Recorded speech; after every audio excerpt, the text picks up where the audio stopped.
सहनाववतु सहनो भुनक्तु सह वीर्यं करवावहै तेजस्विनावधीतमस्तु मा विद्विषावहै। ओम शांति शांति शांति। वैदिक जीवन पद्धति की इस कक्षा में आप सभी श्रोताओं का, दर्शकों का हार्दिक स्वागत है, अभिनंदन है। ऋग्वेद का प्रथम मंडल हम स्वाध्याय में पढ़ रहे हैं और प्रथम मंडल में 164वां जो सूक्त है अत्यंत ही लाभकारी, बहुत ही विशेष यह सूक्त है। बहुत ही सुंदर सुंदर मंत्रों की यह एक जो कड़ी चल रही है, इस मंत्र के अभिप्राय को हम समझ करके अपने मन में, अपने वाणी में, अपने व्यवहार में हर प्रकार से दिव्यता का आधान करने वाले बने। जब ऐसा हम कर पाएंगे तो निसंदेह हमारा जीवन सुंदरता से, दिव्यता से, भव्यता से परिपूर्ण हो जाएगा। और हम जो सात्विक ज्ञान है, इस सात्विक ज्ञान को मन में धारण करें, बुद्धि की शुद्धि के लिए अत्यंत जो अनिवार्य है, इंद्रियों के नियंत्रण के लिए, अपने आप के परिष्कार के लिए, संसार के उद्धार के लिए वेद का ज्ञान जो सबसे महान है, इसको हम जरूर अपने स्वभाव में, अपने आचरण में, अपने व्यवहार में उतारें। तो आज हम 164वें सूक्त के 37वें मंत्र का स्वाध्याय करेंगे।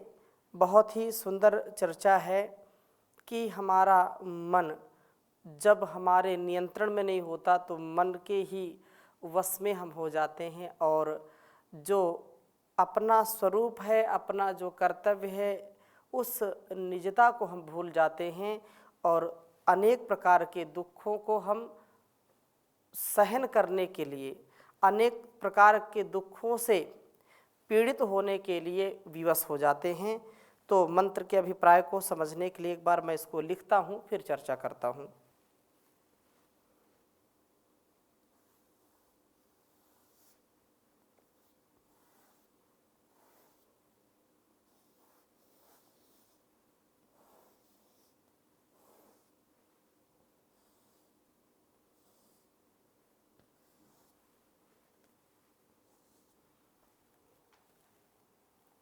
न विजानामि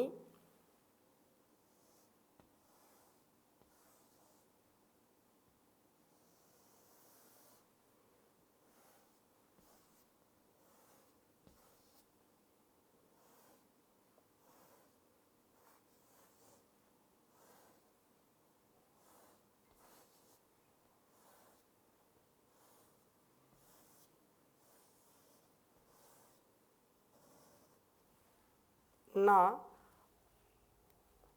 विजानामि यदि वेदमस्मि।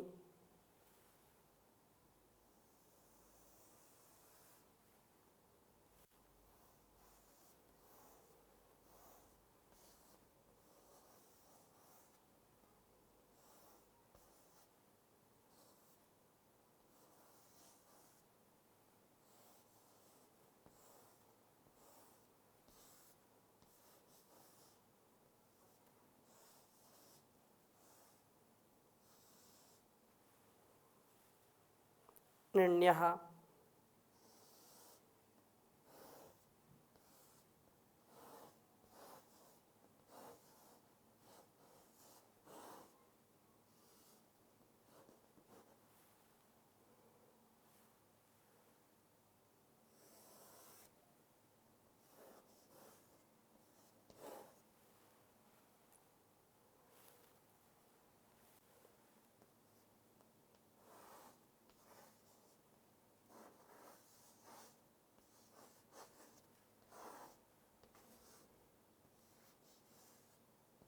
सन्नद्धो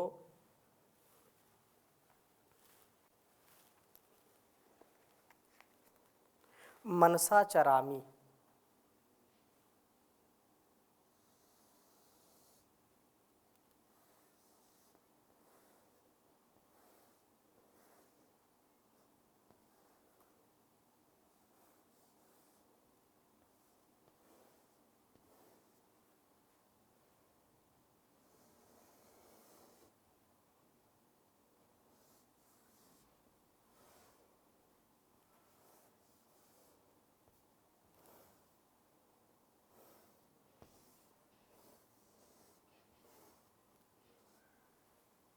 मनसा चरामि। यदा मागन प्रथमाजा, यदा मागन प्रथमजा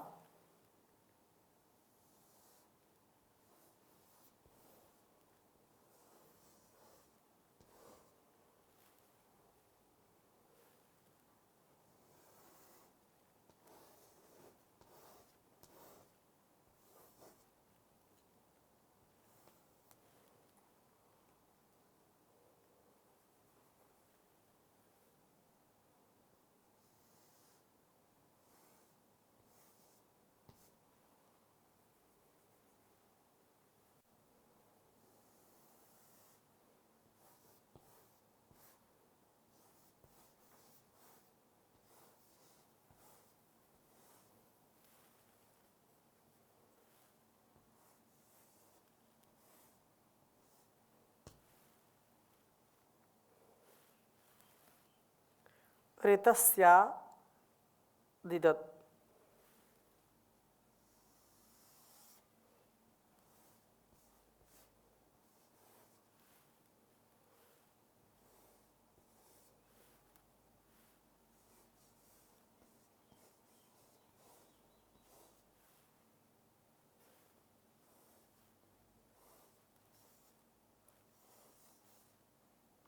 ऋतस्यादिद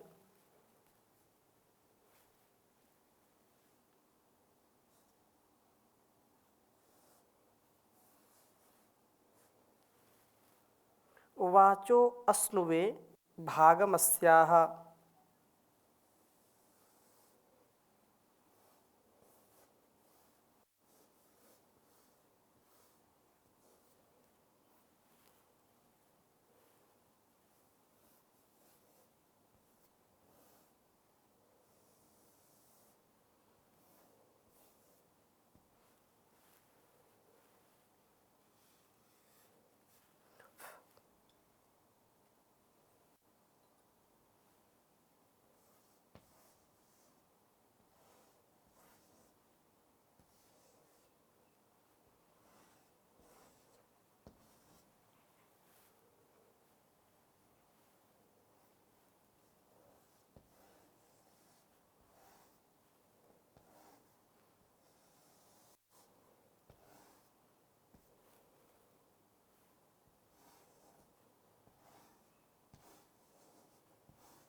ओम न विजानामि यदि वेदमस्मि निर्ण्यः सन्नद्धो मनसा चरामि। यदा मागन प्रथमाज ऋतस्यादिद वाचो अश्नुवे भागमस्याः। ओम नाविजानामि यदि वेदमस्मि निर्ण्यः सन्नद्धो मनसा चरामि। यदा मागन प्रथमजारितस्यादिद वाचो अष्टुवे भागमस्याः। ओम नाविजानामि यदि वेदमस्मि निर्ण्यः सन्नद्धो मनसा चरामि। यदा मागन प्रथमजारितस्यादिद वाचो अष्टुवे भागमस्याः।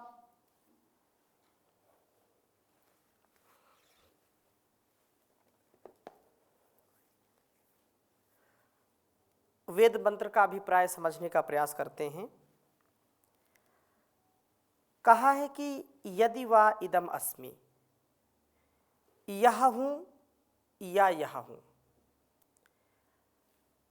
इस प्रकार से ठीक ठीक अपने रूप को ना विजानामि। यदि वेदम अस्मि, यदि वा इदम अस्मि वा नास्मि, मैं यह हूँ या यह नहीं हूँ, यह हूँ या यह हूँ। ये जो ऊहापोह, ये जो ठीक ठीक ना समझने के कारण अपने स्वरूप के विषय में भी जो हमारी अनिर्णय की स्थिति होती है, हम स्वयं अपने स्वरूप को जब नहीं जानते हैं, नहीं समझते हैं, न विजानामि,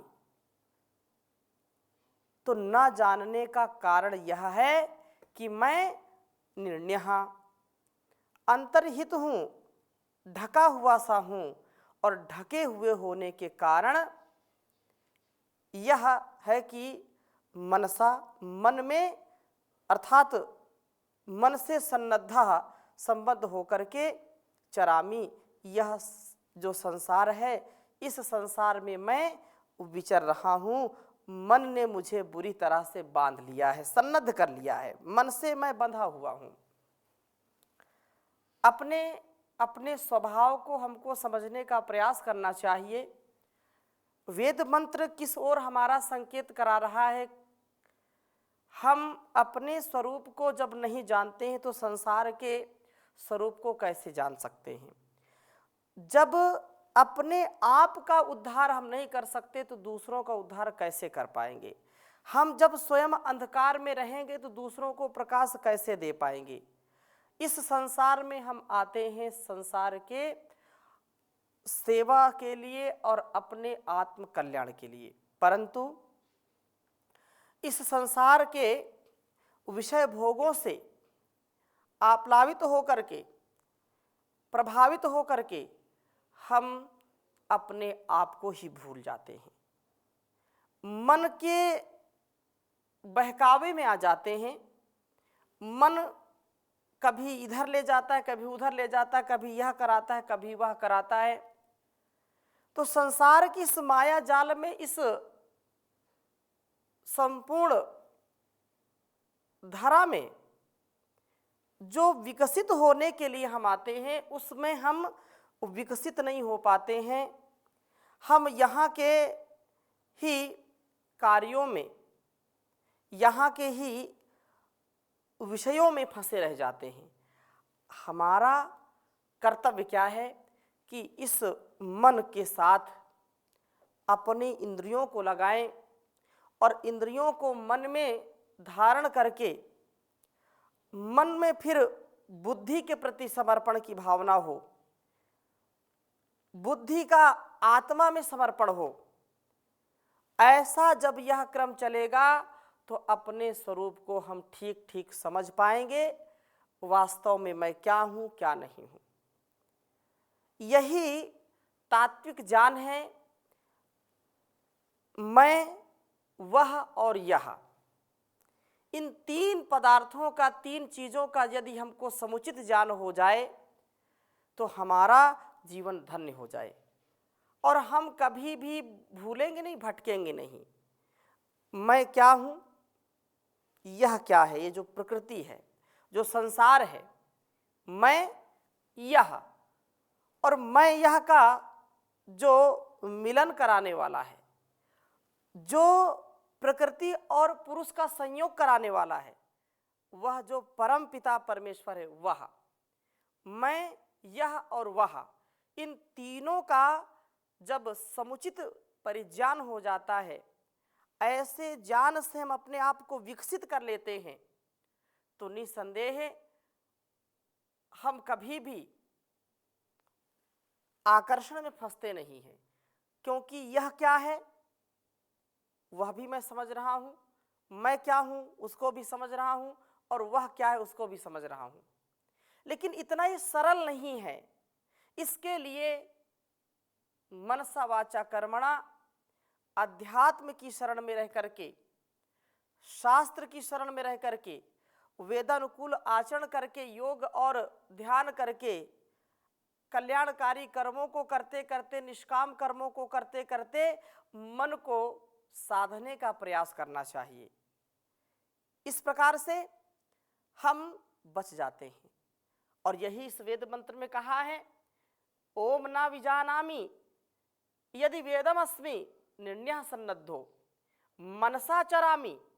मन के साथ जब वह विचरने लगता हूं तो मनमानी करता है। मन सा चरामी, मन के साथ लग जाता है यह। तो ऐसी जो अंतर्निहित अर्थात ये जो ढका हुआ है अज्ञान से, अविवेक से, तो उसको कैसे हम पार करें।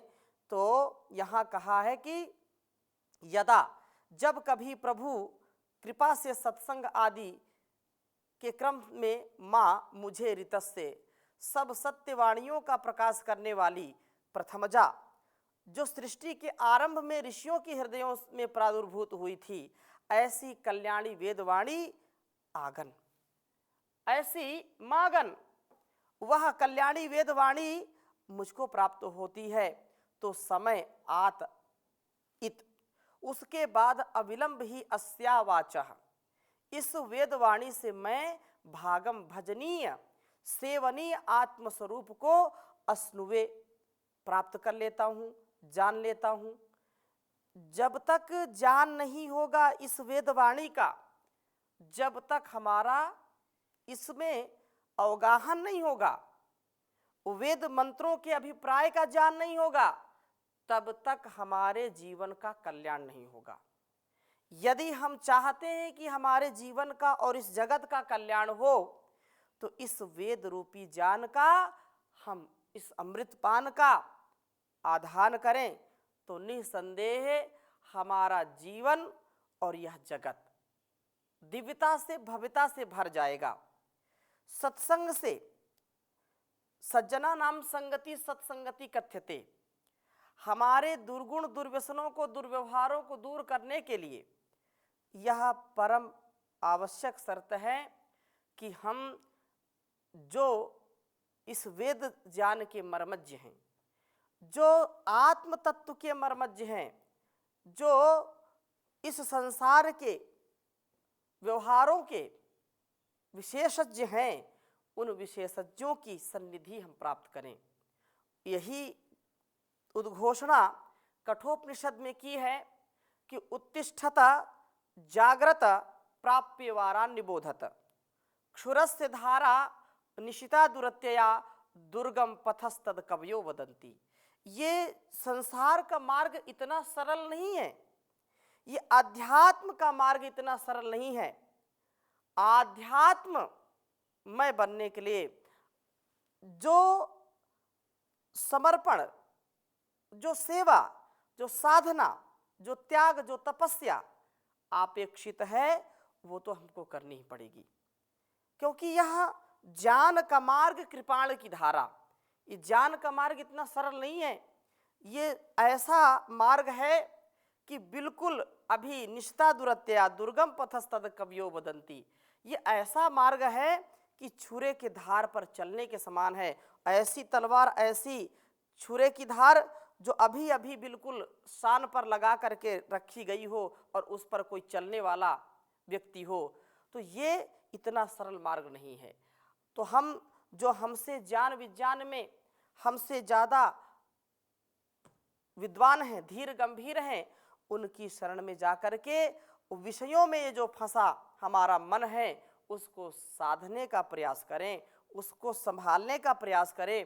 ऐसा प्रयास जो हमको सदा सर्वदा उन्नति की ओर ले जाने वाला है। अवनति से हम बचेंगे और वह परमात्मा निसंदेह हमको ऐसा देगा जैसा हम चाहते हैं, ऐसी स्थिति पैदा करेगा ताकि हम कभी भूले नहीं, कभी भटके नहीं। तो ये जो कहा है कि यहाँ पर कि सत्संग से, सज्जना नाम संगति, सत्संग की गंगा में जो लोग नहाते हैं, पापी से पापी भी पावन हो जाते हैं। सत्संग की गंगा में जो लोग नहाते हैं, पापी से पापी भी पावन हो जाते हैं। ऋषियों ने मुनियों ने इसकी महिमा गाई, ऋषियों ने मुनियों ने इसकी महिमा गाई। सत्संग की महिमा वेद और उपनिषदों ने भी गाई है। अनेक संदर्भों में कहा है कि बिन सत्संग विवेक न होई, ईश कृपा बिन सुलभ न सोई। सत्संगत मुद मंगल मूला, सोई फल सब साधन फूला। सठ सुधरहि सत संगत पाई, पारस परत कुधात सुहाई। तो सत्संग की जो महिमा है ये बड़ी निराली है। कुछ लोग कहते हैं कि वही बात रोज चलती रहती, वही बात कहते हैं, लेकिन वही बात रोज कहते, वही बात रोज सुनते इतना संस्कार पक्का हो जाता है कि व्यक्ति के गुण कर्म स्वभाव में परिवर्तन हो जाता है और उसके लिए वह दृढ़ता, वह विश्वास मील का पत्थर बन जाता है। अर्थात वह उसके जो भाव हैं उनसे अछूता नहीं रहता, उसका प्रभाव जरूर पड़ता है। और वह वेदवाणी भागम भजनी है। अविलंब इस वाणी का जो सेवन करता है, इस वाणी को जो आत्मसात करता है, वह विषयों से बच जाता है। विषयों में फंसा होने के कारण मैं नहीं जानता कि मैं क्या हूँ, प्रभु से यह याचना है कि प्रभु कृपा से जो वेदवाणी का ज्ञान प्राप्त करके मैं व्यसनों से बच करके आत्म तत्व का दर्शन करता हूँ या आत्मदर्शन कर पाऊँ, ऐसा सामर्थ्य मुझ में आए। प्रभु से यह प्रार्थना, क्योंकि वह सब कुछ देता है। हमारी शक्ति, हमारी भक्ति और हमारी श्रद्धा सब उसी के अनुरूप हमारी होनी चाहिए और उसी की कृपा से हम इसमें समर्थ होते हैं। बहुत सुंदर कहा है, मुझे तूने मालिक बहुत कुछ दिया है, तेरा शुक्रिया है, तेरा शुक्रिया है। मुझे तूने मालिक बहुत कुछ दिया है, तेरा शुक्रिया है, तेरा शुक्रिया है। न मिलती अगर दी हुई दात तेरी, तो क्या थी जमाने में औकात मेरी। यह बंदा तो तेरे सहारे जिया है, यह बंदा तो तेरे सहारे जिया है, तेरा शुक्रिया है, तेरा शुक्रिया है। यह जायदाद दी है, यह औलाद दी है, मुसीबत में हर वक्त इमदाद की है। हो